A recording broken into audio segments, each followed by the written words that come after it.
بر اثر زمین‌لرزه شب 21 مارس سال 2023 که این آفت طبیعی را در همه کشورهای آسیای مرکزی و همچنین در افغانستان و پاکستان و هندوستان احساس کردند، دست کم 13 نفر جان باخته، 10 نفر دیگر جراحت برداشتند. سامانه پاکستانی The نیوز خبر داد که بر اثر این آفت طبیعی در ولایت خیبر 9 نفر جان خود را از دست داده، 44 نفر زخمی شدند. هلاکت 9 نفر و زخمی شدن 44 نفر را عبدالبسیط نام یک مقامدار بلندپایه در حکومت این ولایت نیز در مصاحبه با خبرگزاری رویترز تصدیق کرده است. در همین حال شفیعالله گندپور سردار پلیس گفته است که یک دختر 13 ساله در مدیان بر اثر فرو رفتن دیوار خانه‌شان به هلاکت رسیده است. یک دختر دیگر خردسال در ابوتاباد بنا به خبرها هنگام زمین لرزه از ترس دلکف شده جان باخته است.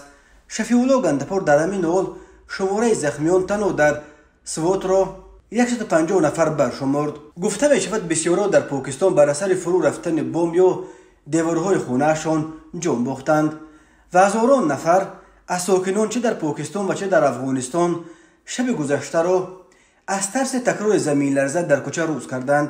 بلال کریمی یکی از سخنگویان حکومت طالبان روز 22 مارس با استناد به معلومات وزارت تندرستی افغانستان خبر داد که بر اثر زمین لرزه شب گذشته در این کشور 4 نفر به شهادت رسیده، حدود 70 تن دیگر جراحت برداشتند. سخنگوی طالبان مشخص نکرد که این افراد در کدام قسمت‌های افغانستان هلاک یا زخمی شدند.